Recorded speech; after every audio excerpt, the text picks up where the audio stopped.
Ada ustaz mengatakan tidak boleh kita belajar sifat 20 kerana sifat 20 tidak ada di zaman Nabi.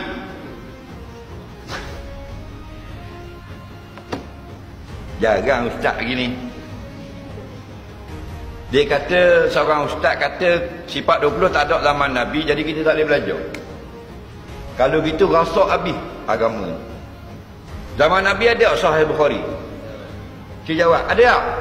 Tak ada. Tak boleh mengaji Sahih Bukhari, bid'ah. Zaman Nabi ada kitab ilmu mustalah hadis. Ni hadis sahih, ni hadis dhaif, ni hadis hadis apa ni, apa maqta', ni marfu'. Ada? Tak ada. Punah-ranah habis Islam. Tak boleh ngaji bid'ah. Tak ada ilmu usul fiqh. Tidak ada ilmu usul tafsir, tak ada zaman Nabi. Tak boleh mengaji habis, rosak habis. Betul tak? Ini salah. Sifat 20 memang tak sebut zaman Nabi. Ada zaman Nabi sebut sifat 20? Ada tak zaman Nabi sebut rukun wuduk 6 perkara?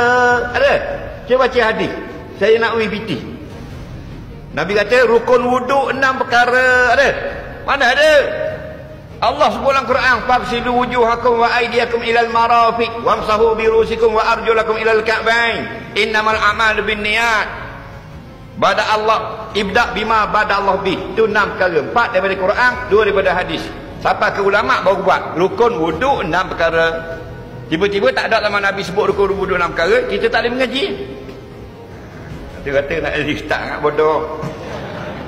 Simpanlah kebodohan itu untuk diri sendiri. Jangan kita bodohkan masyarakat. Okey? Zaman Nabi ada sebut masalah nasih mansuh. Ada? Ada ijmal, ada mubayyan, ada apa ni, umum khusus. Tak ada. Ada belajar ilmu nahwu. Ada bab mubtada khabar. Bab isim kana ada. Tak ada. Alfiah Ibn Malik ada zaman Nabi. Tak boleh belajar. Kerana ilmu ini bid'ah. Faham?